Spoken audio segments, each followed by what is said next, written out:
dalam Tuhan Yesus Kristus.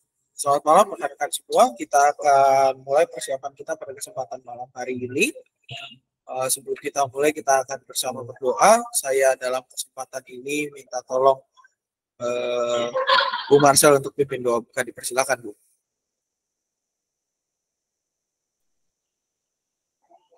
Teman-teman, mari kita berdoa sebelum kita persiapan. Bapa di surga, kami bersyukur karena kasih penyertaan Tuhan boleh kami rasakan sepanjang hari ini dalam kegiatan kami. Dan kami bersyukur Tuhan pertemukan kami di dalam online bersama dalam rangka akan persiapan untuk membicarakan bahan kami melayani Tuhan di minggu besok. Kami berdoa Yesus, Engkau sempurnakan alat-alat yang kami pakai saat untuk kami akan memulai pembicaraan ini. Dan Tuhan Yesus berkati Pak Pendeta Samuel yang akan menjabarkan untuk kami sama-sama mengerti. Terima kasih Bapa di surga, inilah kami, ampuni setiap salah dan dosa kami, lalu kami siap mendengar apa yang akan kami bicarakan hari ini. Terima kasih Tuhan, amin. Amin. Terima kasih Bu Marcel. Baik, sama Pak. Kita akan melihat terlebih dahulu bahan untuk minggu pertama. Bahan kita untuk minggu pertama terambil dengan tema Tuhan menolong taat. Bahannya diambil dari Hakim-Hakim. Hakim-Hakim 2 ayat 6 sampai dengan 16. Hakim-Hakim 2 ayat 6 sampai dengan 16. Karena bacaannya singkat dan sebenarnya walaupun kelihatannya bacaannya itu panjang kelihatannya, tapi sebenarnya singkat karena kalimat per ayatnya itu sangat singkat-singkat gitu ya. Buat batita pun enak. Dan kenapa saya bilang enak? Karena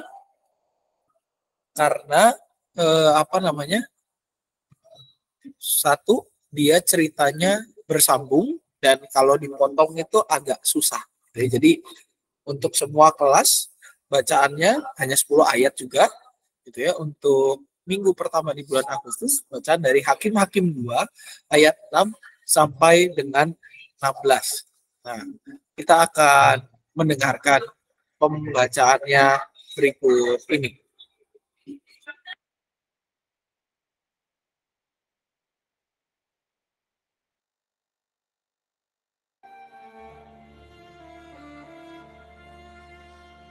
Ayat 6 sampai 23. Orang Israel menyembah berhala pada zaman Hakim-Hakim. Setelah Yosua melepas bangsa itu pergi, maka pergilah orang Israel itu masing-masing ke milik pusakanya untuk memiliki negeri itu. Dan bangsa itu beribadah kepada Tuhan sepanjang zaman Yosua dan sepanjang zaman para tua-tua yang hidup lebih lama daripada Yosua, dan yang telah melihat segenap perbuatan yang besar yang dilakukan Tuhan bagi orang Israel. Dan Yosua bin Nun, hamba Tuhan itu, mati pada umur 110 tahun. Ia dikuburkan di daerah milik pusakanya di Timnat Heres, di pegunungan Efraim di sebelah utara Gunung Gaas. Setelah seluruh angkatan itu dikumpulkan kepada nenek moyangnya, bangkitlah sesudah mereka itu angkatan yang lain, yang tidak mengenal Tuhan, ataupun perbuatan yang dilakukannya bagi orang Israel. Lalu orang Israel melakukan apa yang jahat di mata Tuhan, dan mereka beribadah kepada para Baal. Mereka meninggalkan Tuhan Allah nenek moyang mereka yang telah membawa mereka keluar dari tanah Mesir, lalu mengikuti Allah lain dari antara Allah bangsa-bangsa di sekeliling mereka, dan sujud menyembah kepadanya, sehingga mereka menyakiti hati Tuhan. Demikianlah mereka meninggalkan Tuhan dan beribadah kepada Baal dan para Asitoret. Maka bangkitlah murka Tuhan terhadap orang Israel. Ia menyerahkan mereka ke dalam tangan perampok dan menjual mereka kepada musuh di sekeliling mereka, sehingga mereka tidak sanggup lagi menghadapi musuh mereka. Setiap kali mereka maju, tangan Tuhan melawan mereka dan mendatangkan malapetaka kepada mereka, sesuai dengan apa yang telah diperingatkan kepada mereka oleh Tuhan dengan sumpah, sehingga mereka sangat terdesak. Maka Tuhan membangkitkan hakim-hakim yang menyelamatkan mereka dari tangan perampok itu. Ya, demikianlah pembacaan Alkitab kita. Yang berbahagia ialah setiap kita yang tidak hanya membaca, namun juga merenungkan firman Tuhan dalam hidup kita sehari-hari. Nah, rekan-rekan yang dikasih oleh Tuhan Yesus Kristus, kalau kita lihat bacaan Alkitab ini merupakan sebuah bacaan yang memaparkan kondisi bangsa Israel setelah pemerintahan Yosua. Setelah Yosua itu selesai, gitu ya, kehidupannya. Setelah dia ketika kalau kita lihat melepas bangsa itu pergilah orang Israel itu masing-masing memiliki usahanya untuk memiliki negeri.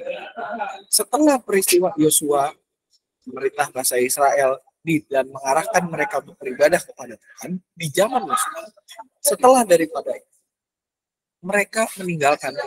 Ketika Yosua bin Nun wafat, maka bangsa Israel kembali kepada kodrat, ya boleh dibilang kepada settingan pabriknya, yaitu menyembah Allah lain.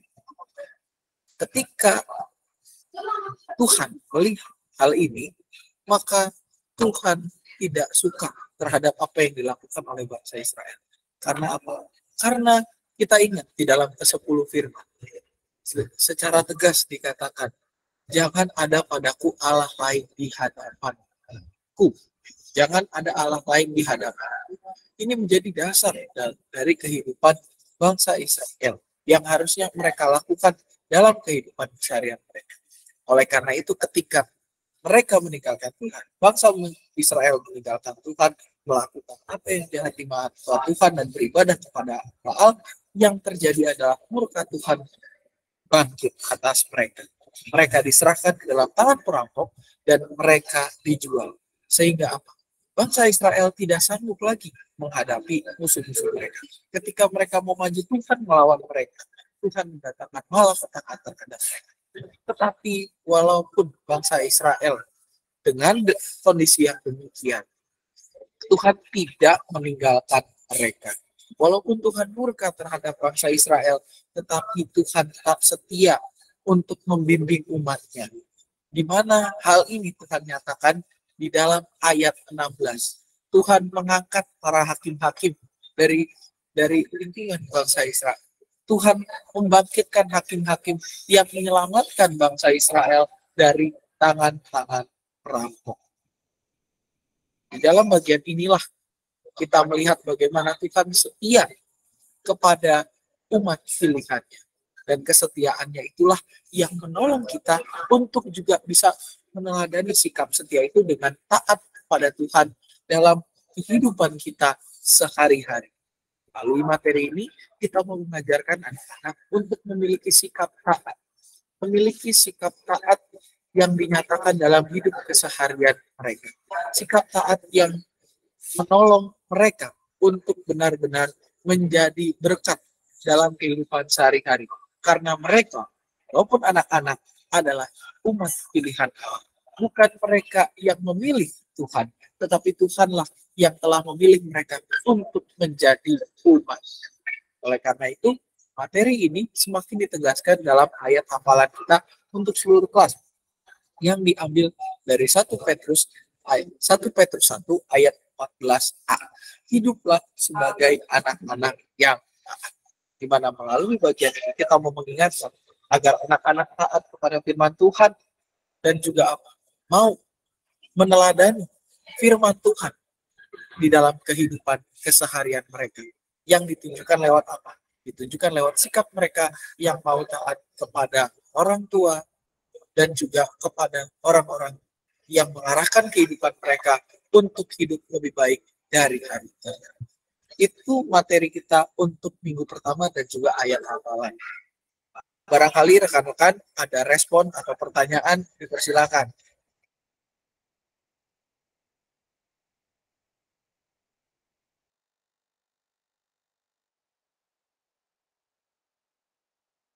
Ada pertanyaan rekan-rekan atau ayat hafalannya mau diperpanjang?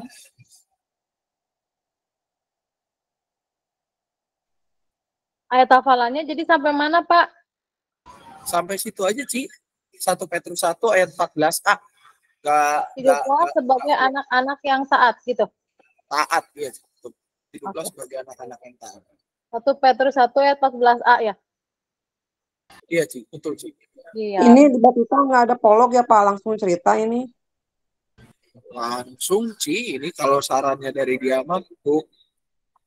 Jadi ceritanya adalah prolog gitu kan. Tuh, gambar orang Israel bingung. Karena intronya intro bacaan. Udah include gitu Ci. Jadi prolognya langsung.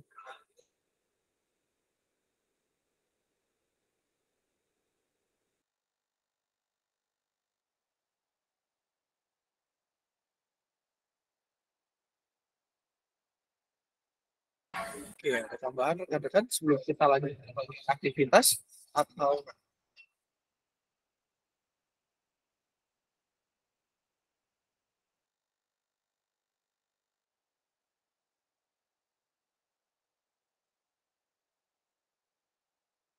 ya kita lanjut ya ke bagian aktivitas. Nah, rekan-rekan untuk aktivitasnya kita bisa lihat. Nah, ini kayaknya kelas apa ya? Kelas Daud sampai dengan kelas Daniel sampai dengan Daud bisa nih pakai yang ini nih, main aktivitas yang anak-anak tuh, rambu-rambu kosong, fungsi rambu-rambu, gambar orang tua ini ya. Jadi untuk apa namanya? Untuk supaya mereka belajar untuk taat ya. Aktivitasnya untuk anak-anak kelas apa namanya? Kelas Daniel sampai dengan Daud, saya pikir ini cocok ya. Dan juga untuk yang kelas lebih besar, maka aktivitasnya adalah ini apa namanya? Saya pikir, nah yang nomor 1 untuk kelas Yehezkiel sampai dengan Musa, aktivitasnya yang nomor 1 ya. Yang nomor 2 sama nomor 3 nggak usah. Yang nomor 1 saja aktivitasnya. Membuat kartu UCAP, ucapan, cerita, aksi, dan perenungan ya. Untuk ininya ucapan, apa cerita, aksi, dan perenungan. Apa yang jadi apa namanya yang telah mereka pelajari dari apa namanya dari cerita ini gitu.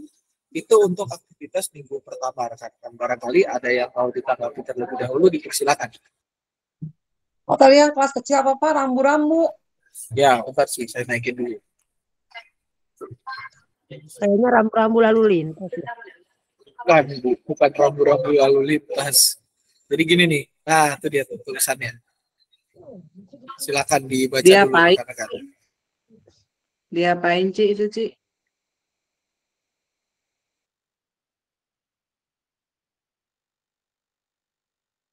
Sepertinya ditempel kali ya, Pak, rekan-rekan. Jadi Iya, mungkin ini betul. orang-orang yang ada di sekeliling anak-anak, mungkin yang pertama Pak Pendeta atau guru sekolah minggu kali ya, yang salibmu. Oke. Baru orang tua, guru tuh, Bapak dan Ibu guru. Jadi untuk anak-anak, adik-adik untuk taat kepada ya gambar-gambar ini, sepertinya itu mungkin ya Pak. Betul, Bu. Ini tulisan petunjuknya masuk nggak di layar rekan-rekan semua? Nongol nggak ini? Kurang lebih kayak gitu tuh petunjuknya. Kak, tampilin gambarnya dong. Oh ya, sebentar Bu, saya coba turunkan dulu. Nanti gambarnya Keuangan ditempel ke rambu-rambu gitu Pak. Iya, tuh, ini. Ini kan ada Bu di penjelasannya tuh. Fungsi rambu-rambu. Nanti gambarnya ditempelin tuh di nomor berapa nih? Nomor 4. Saya zoom in dulu. Nah, itu dia. Kelihatan nggak rekan-rekan nomor 4? Kelihatan Pak.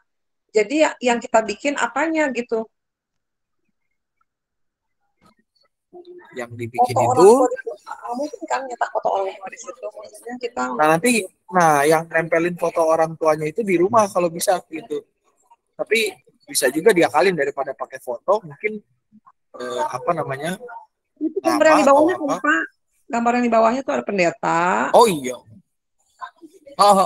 Pakai itu aja deh yang ada di gambarnya. Santini hari ini pelajaran bisa menempel. Iya, Kak Email nempel. Menempel bisa. Ya, itu gambarnya udah ada ya. Oh iya. Adik-adik coba misalnya kita harus taat pada siapa kalau di gereja tuh Pak Pendeta pertama duluan di atas. Terus siapa lagi itu ya? Nenek apa siapa itu? Pakai kehalangan soalnya.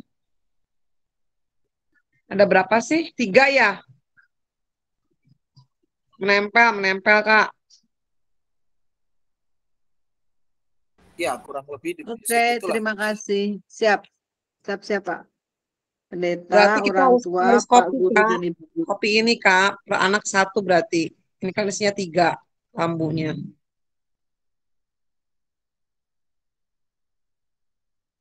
Siap, Pak.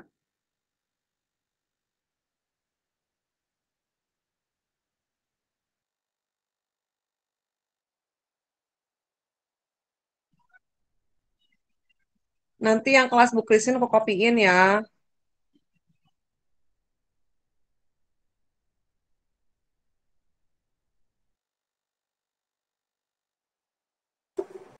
Ya, Cik. Makasih. Yuk. Nah, untuk kelas yang lebih besar, maka aktivitasnya ini seperti yang tadi saya tunjukkan, itu yang ini nih. Nah, yang nomor 1, yang buat kartu CAP, ya. Mudah-mudahan semuanya terlihat gitu ya. Gitu.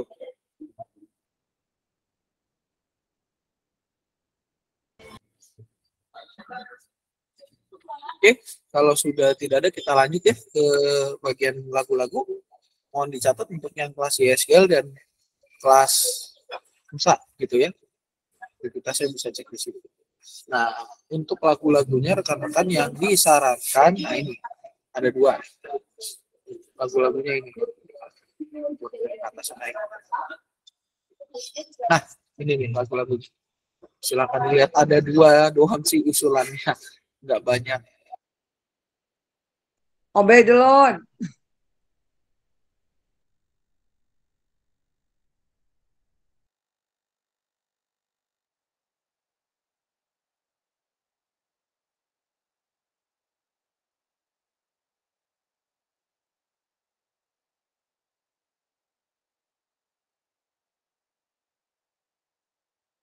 Itu lagu Hakim-Hakim gimana ya?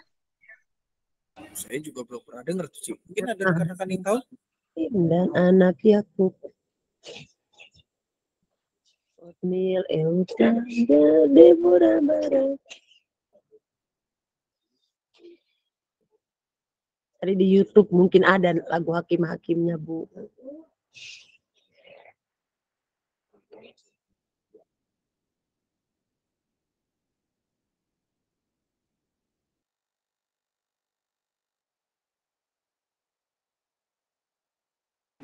Hakim-Hakim coba. Saya cek dulu sebentar di YouTube. Ada nggak ya?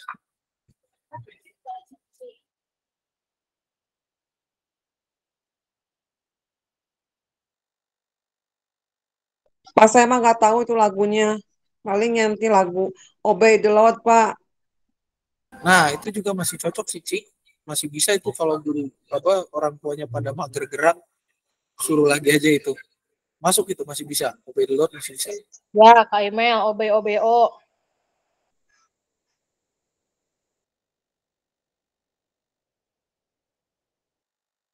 Rek nyanyi Obey saya mah.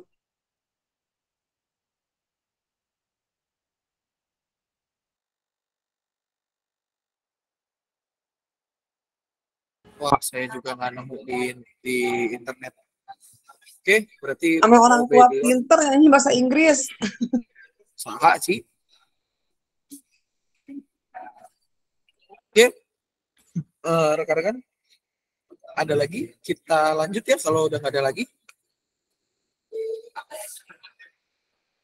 Ya, Pak, lanjut. Oke, kita lanjut rekan-rekan ke minggu kedua, yaitu bahannya dengan temanya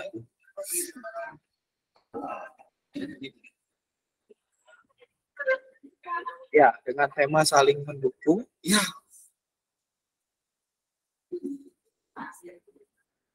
Bu Rahayu udah masuk belum ya? udah sih tadi saya masukin. Oke, ada sih tadi. Ya, temanya adalah tanggal 13 Agustus saling mendukung. Bacaannya diambil dari Hakim-Hakim 4 ayat 1 sampai dengan 15.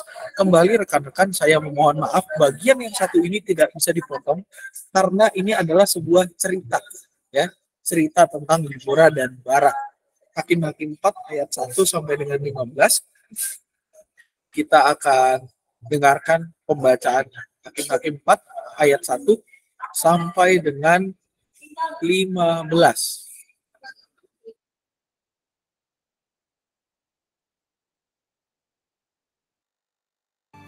Deborah dan Barak.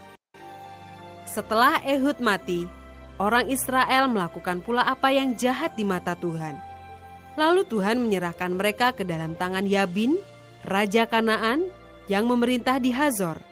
Panglima tentaranya ialah Sisera yang diam di Haroset Hagoyim.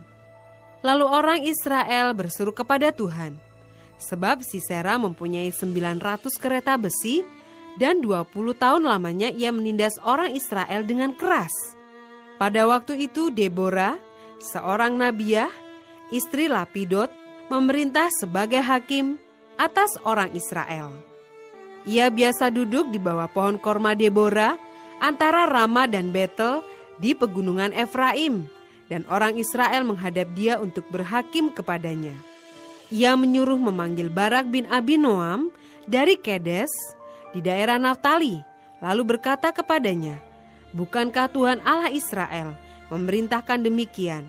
Majulah, bergeraklah menuju Gunung Tabor dengan membawa 10.000 orang Bani Naftali dan Bani Zebulon bersama-sama dengan engkau, dan aku akan menggerakkan Sisera, panglima tentara Yabin, dengan kereta-keretanya dan pasukan-pasukannya menuju engkau ke sungai Kison, dan aku akan menyerahkan dia ke dalam tanganmu." Jawab Barak kepada Deborah, "Jika engkau turut maju, aku pun maju. Tetapi jika engkau tidak turut maju, aku pun tidak maju." Kata Deborah, "Baik, aku turut. Hanya engkau tidak akan mendapat kehormatan dalam perjalanan yang engkau lakukan ini, sebab Tuhan akan menyerahkan Sisera ke dalam tangan seorang perempuan." Lalu Deborah bangun berdiri dan pergi bersama-sama dengan Barak ke Kedes.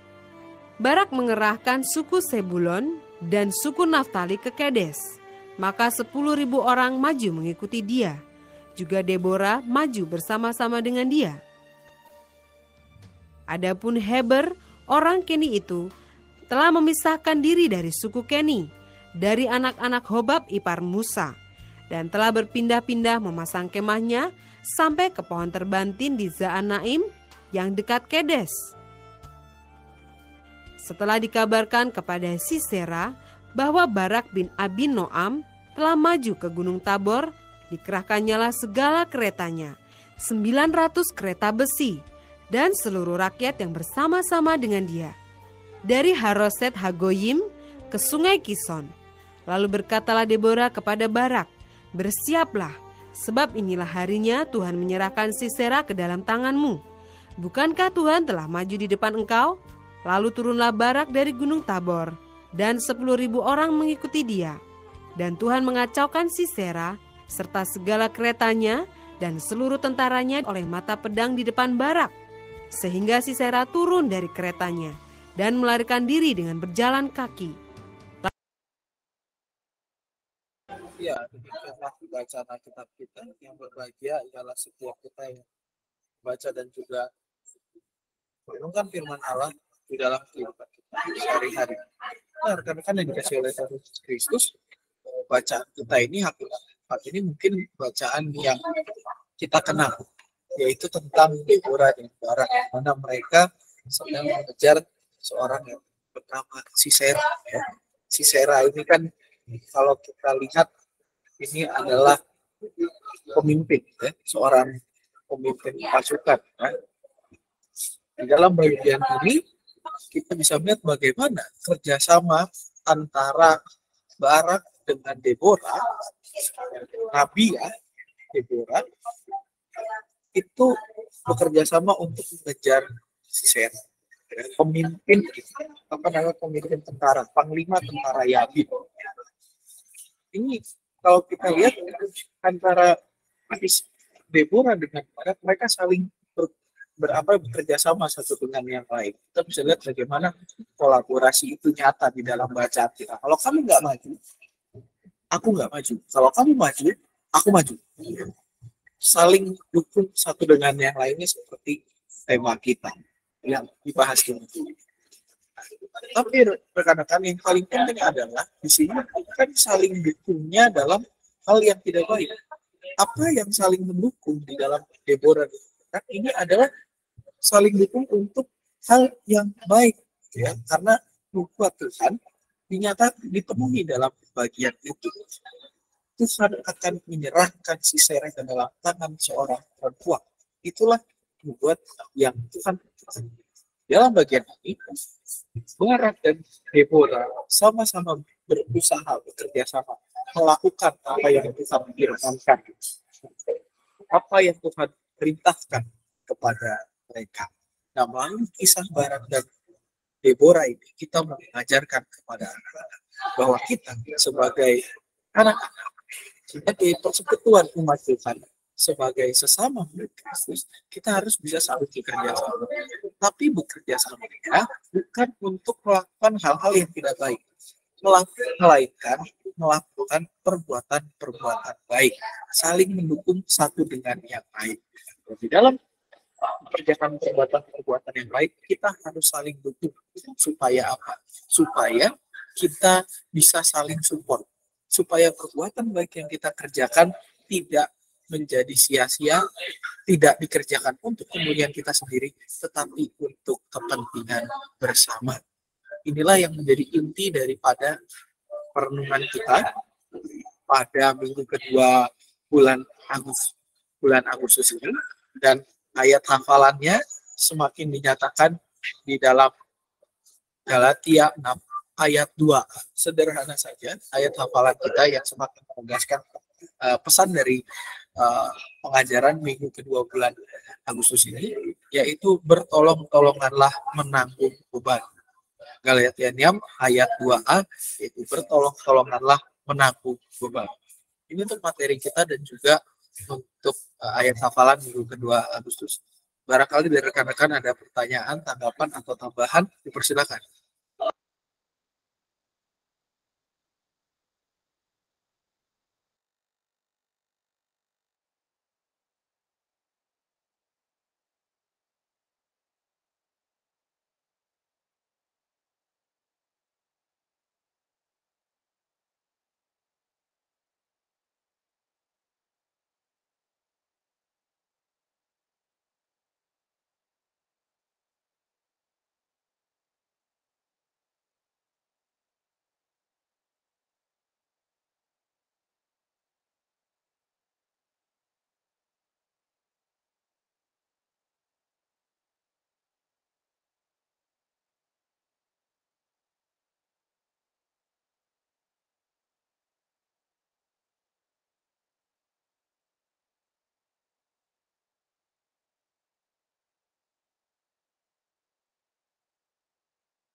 Oke, siap Ci. Ada tambahan rekan-rekan? Kita pindah ya. Bahannya sederhana sih. Kita pindah ke bagian aktivitas. Ya, rekan-rekan. Untuk aktivitasnya, maka kita mau mengajak anak-anak untuk bekerja sama. Begitu ya. Kalau saya lihat, aktivitasnya ini yang di kelas kecil ini sangat seru gitu ya, untuk mulai dari kelas Daniel sampai dengan kelas yang besar gitu ya. Ini ini sih nggak perlu jalur imajiner kan, ya namanya juga imajiner gitu ya. Kita bisa bikin lah, kita bisa modifikasi, nggak perlu pakai kardus, bisa pakai tali rafia aja kita main gitu ya. Nah ini saya pikir kita bisa mengajak anak-anak dari kelas Daniel sampai dengan kelas Musa untuk saling, nah ini yang paling penting, berpasangan tutup mata salah satu anak, atau misalkan dibuat dibuat kelompok juga lebih banyak, saling tuntun satu dengan yang lain, harus percaya ke satu yang satu yang jadi guide mereka gitu ya. Soalnya inti dari permainan ini adalah diajak menjadi penolong bagi orang lain. Jadi bisa bergantian gitu sih. Dan selain menjadi penolong, mereka juga harus percaya sama temennya itu. Gitu. Untuk aktivitas ini, mungkin rekan-rekan ada tambahan. Apakah memungkinkan dimainkan dari Daniel sampai dengan Musa atau cuma dari Daniel sampai dengan Daud saja? Nanti yang Yehezkiel dan Musa kita cari lagi. Yang mana rekan-rekan?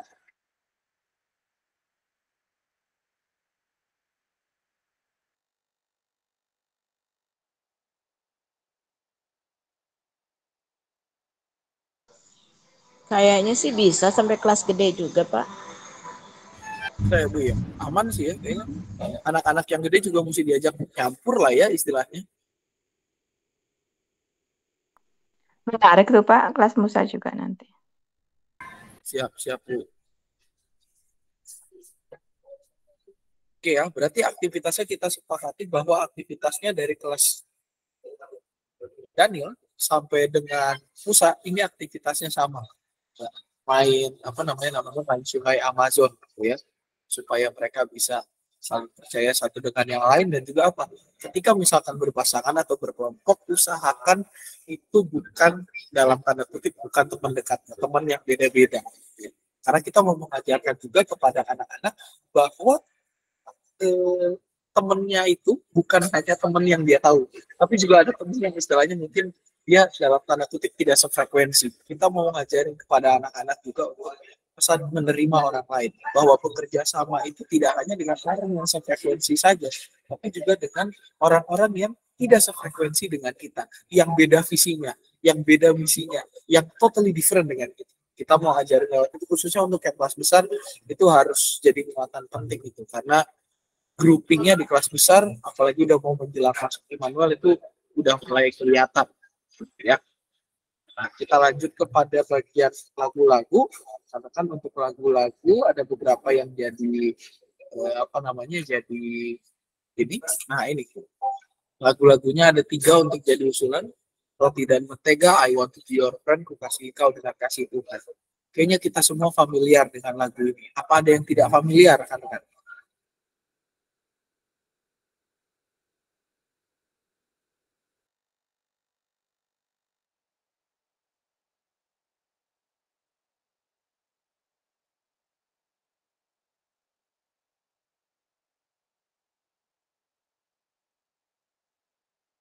Ada yang lagunya nggak dikenal?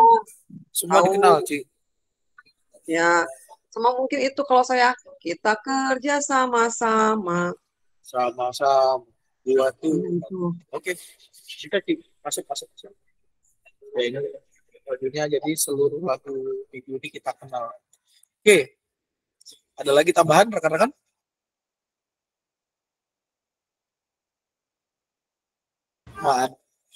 Mantap, Ci. Mantap.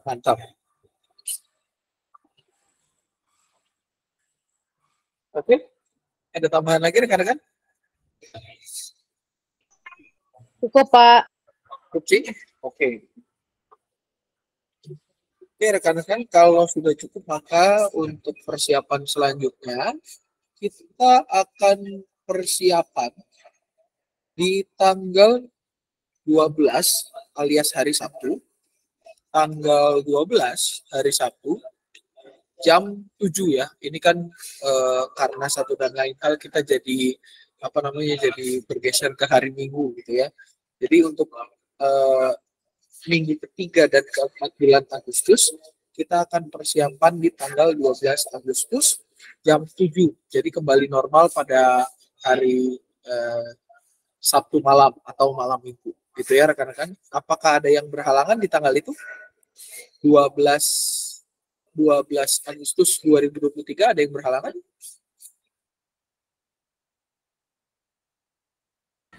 Aman semuanya?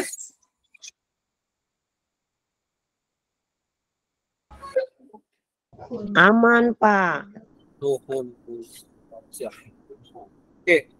Kalau sudah selesai, maka kita akan ketemu untuk persiapan lagi pada tanggal 12 Agustus 2023, jamnya jam 7 malam, metodenya masih sama secara online. Jangan lupa rekan-rekan untuk anak-anak kelas yang yang retret itu juga mau diingatkan bahwa tanggal 29 ada retret, diingatkan untuk yang akan berpartisipasi di sana dengan segala kelengkapannya, mohon segera mendaftarkan diri. Itu aja mungkin rekan-rekan. Juga untuk kenaikan kelas mohon diingatkan tanggal 30 kenaikan kelas. Gitu ya. Oke. Kalau sudah tidak ada tambahan lagi, kita tutup ya persiapan pada kesempatan malam hari ini.